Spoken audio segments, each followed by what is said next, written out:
C'est le péché dans lequel est tombé beaucoup de femmes musulmanes, qu'Allah les guide.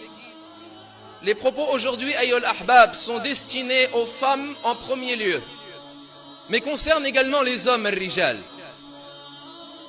C'est le péché qui prouve la faiblesse de la foi et la rareté de la pudeur vis-à-vis d'Allah Jalla wa Ala. C'est le péché qui emmène celui qui l'aura commis dans le feu de l'enfer Nar.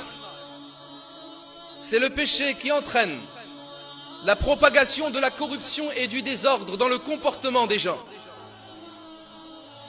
et l'inversion des valeurs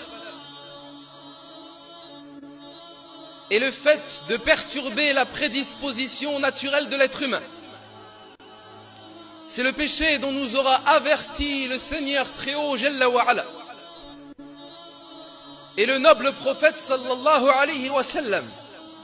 C'est un péché qui, lorsqu'il est commis par ces femmes musulmanes, si elles ne se repentent pas à Allah Jalla wa Ala, elles ne sont pas véritablement croyantes en Allah de la meilleure des croyances. Et combien de musulmanes sont tombés dans ce péché?